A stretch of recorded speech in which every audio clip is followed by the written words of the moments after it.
Hello बच्चों, आज हम यूपी बोर्ड क्लास 10 डॉक्टर मनोहर रे के प्रश्नावली 1C का सवाल बताने जा रहे हैं। सभी लोग सवाल को ध्यान से समझें और अपने कॉपी पर नोट करें। जैसे प्रश्नावली 1C का पहला सवाल है कि निम्नलिखित में से परिमेय संख्याएं छांटकर लिखिए। तो निम्नलिखित में से परिमेय संख्याओं को छांटकर बेटा लिखना है। तो इसमें संख्या क्या क्या दिया है? √3, π/3, 22/7, 3 कर्णिम 4 से 1/2 और 2.3। और अब कभी कभी सिंगल पाई भी करके पूछ देता है कि पाई। अब इसमें कौन कौन संख्याएं परिमेय संख्याएं कहलाती हैं? तो परिमेय संख्याओं के विषय में मैंने पहले बता दिया था बेटा कि जो संख्याएं p/q के रूप में लिखी जा सके, जहां q = नॉट 0, उसे परिमेय संख्या कहते हैं। हाँ, परिमेय संख्याएं कभी रूट में नहीं होती बेटा। अगर परिमेय संख्याएं रूट में होती भी है तो वह किसी न किसी संख्या का वर्ग होती है, स्क्वायर होती है। तो जैसे √3 है, √3 तो अब जैसे इसमें केवल परिमेय संख्या छापना है, यहाँ हमने परिमेय लिख दिया। परिमेय कौन कौन होगा जरा देखिए, परिमेय संख्या में क्या होगा।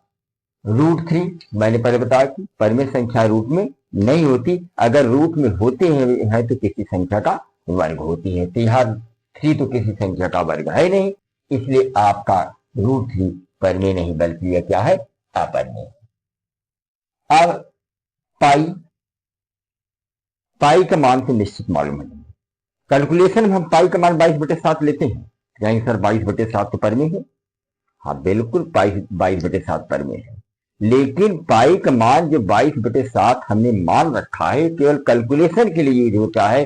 पाई का एग्जैक्ट मान 22/7 नहीं होता, इसीलिए हम पाई भी क्या है? आपका अपरिमेय है। अर्थात आप कह सकते हैं कि π/3 भी क्या है? अपरिमेय है। हाँ, 22/7 आपका परिमेय, 22/7 परिमेय है, क्योंकि यह p/q के रूप में लिखा जा सकता है। अर्थात हम इसे a/b के रूप में कहें या p/q के रूप में कहें, इस रूप में है। और यहाँ पे 3 कर्णिम 4 भी आपका परिमेय है। कैसे परिमेय बेटा? 3 तो ठीक है, या 4 2 का वर्ग है। मैंने बताया कि परिमेय संख्याएं कर्णी में अगर होती हैं तो वह किसी न किसी संख्या का वर्ग होती है। तो 4 2 का वर्ग है, इसलिए हम बिल्कुल कह सकते हैं 3 कर्णिम 4 भी परिमेय संख्या है। यह 4 × 4 = 16, 17/4। 17 का तो 17 तो किसी संख्या का वर्ग है नहीं। अगर हम देखें कर्णी में 4 से ही 1/4, 4 × 4 = 16, 17/4। तो 4 तो किसी संख्या का वर्ग है, 2 का वर्ग है, लेकिन 17 किसी संख्या का वर्ग नहीं है। अर्थात हम कह सकते हैं कि 4 से 1/4 परिमेय नहीं बल्कि क्या है बेटा? अपरिमेय है। और इधर आइए, 2.3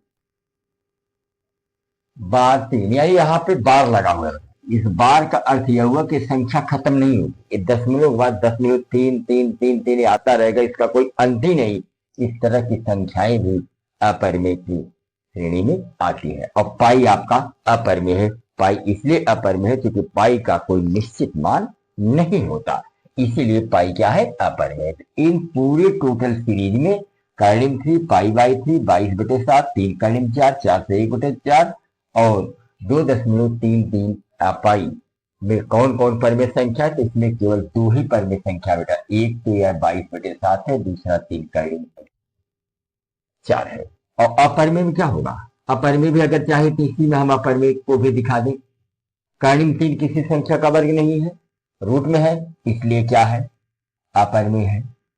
पाई का कोई निश्चित मान नहीं होता, इसलिए π/3 भी क्या है? अपरिमेय है। और 4 से 1/4, जैसे मैंने बताया 4 × 4 = 16, 17/4, 17 किसी संख्या का वर्ग नहीं है, इसलिए यह भी क्या है? अपरिमेय है। तो 4 से 1/4 भी क्या है? अपरिमेय है।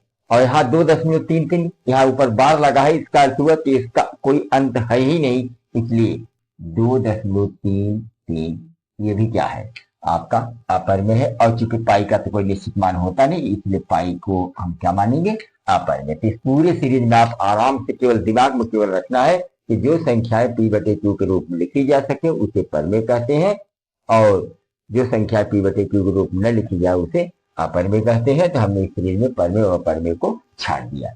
अब हम क्वेश्चन नंबर 2 में देखिए। क्वेश्चन नंबर 2 में देखिए, करणी में 4 है और फिर कर्णिम 4.4 है, फिर 4, 5 है। अब इसमें अपरमेय संख्या छाटनी है। अपरमेय संख्या मैंने बताया जो संख्याएं कर्णी में हो उसे अपरमेय संख्या कहते हैं। तो यहाँ पे देखिए, तो यह भी तो कर्णी में है, ऐसा नहीं कि कर्णी 4 है तो इसको हम अपरमेय कहेंगे, लेकिन 4 कर्णी में है, लेकिन यह किसी संख्या का वर्ग है। किसका वर्ग है, 2 का वर्ग है, इसलिए 4 कर्णी 4 क्या है, परमेय है। हाँ, कर्णी में जो 0.4 है यह आपका अपरमेय है। पूछिए क्यों, क्योंकि अगर हम इसका वर्ग करेंगे, अगर इसको हम हल करें तो यहाँ क्या हुआ, 4/10 में लीजिए 1 लिख दे, 4/10। 4 तो किसी संख्या का वर्ग है, पर 10 किसी संख्या का वर्ग नहीं है। अर्थात हम कह सकते हैं कि 0.4 क्या है, 0.4 आपका करणी में 0.4 क्या है, आपका अपरिमेय। क्या है, अपरिमेय।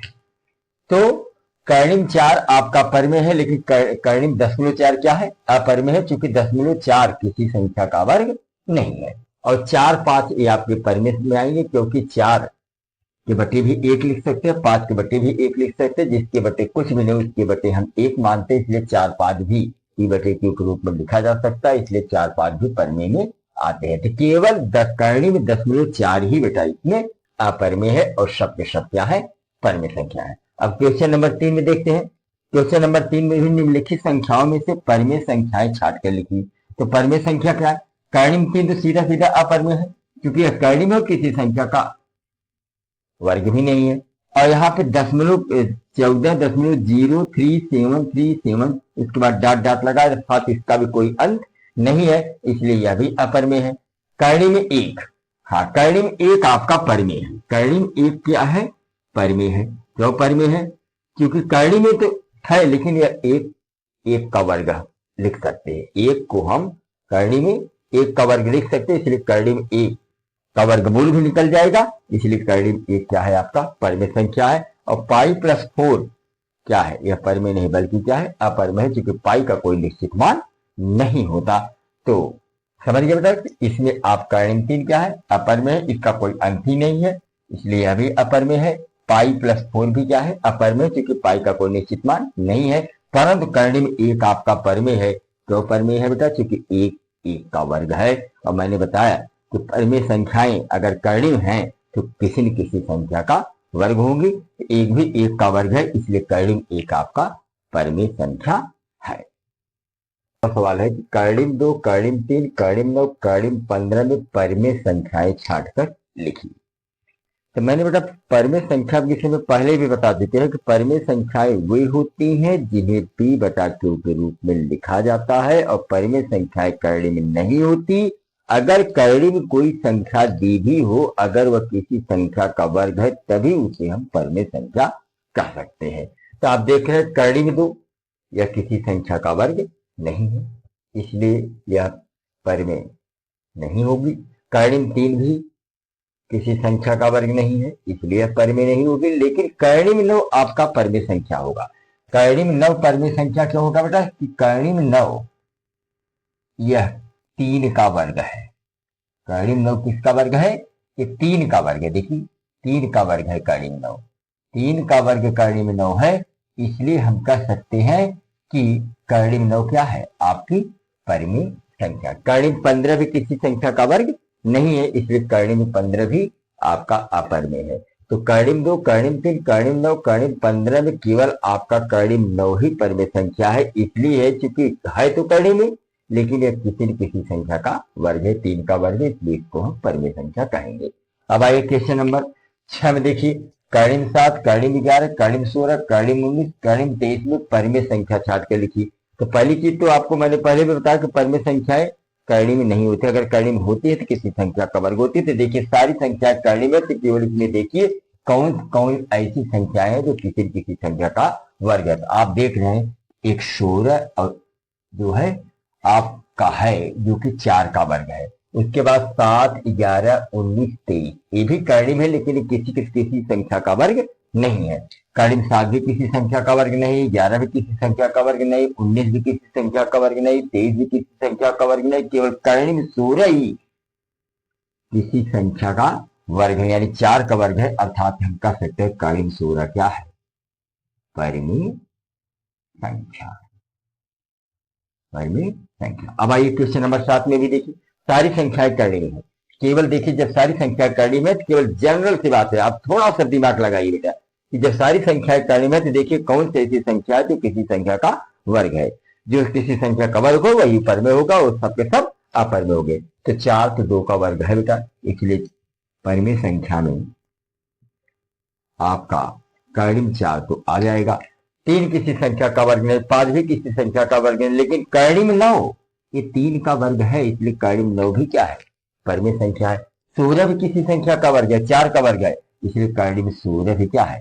परिमेय संख्या है। तो एवं में कर्णिम 4, कर्णिम 9, कर्णिम 16 आपकी परिमेय संख्या है। अब क्वेश्चन नंबर 8 में भी कहा कर्णिम 2, कर्णिम 3, कर्णिम 5, कर्णिम 4/9, कर्णिम 7, कर्णिम 10/9 में परिमेय संख्या छापना है। अब इसमें भी देखिए सारी संख्याएं कर्णिम है, सारी संख्या कर्णिम है, तो इसमें आपको देखना है कौन संख्या है किसी न किसी संख्या का वर्ग है। 2 किसी का वर्ग है नहीं, 3 भी नहीं है, 5 भी नहीं। यहाँ देखिए 4 2 का वर्ग है, यानी न्यूमिनेटर और डिनोमिनेटर दोनों देखिए, अंश और हर में दोनों देखिए, अंश 2 का वर्ग है, हर 3 का वर्ग है, इसलिए कर्णिम 4/9 आपका परिमेय संख्या है। कर्णिम 7 किसी संख्या का वर्ग नहीं, 10/9 भी किसी संख्या का वर्ग नहीं। इस पूरे सीरीज में आप देखें जो सवाल दिए इसमें केवल कर्णिम 4/9 ही आपकी परिमेय संख्या है।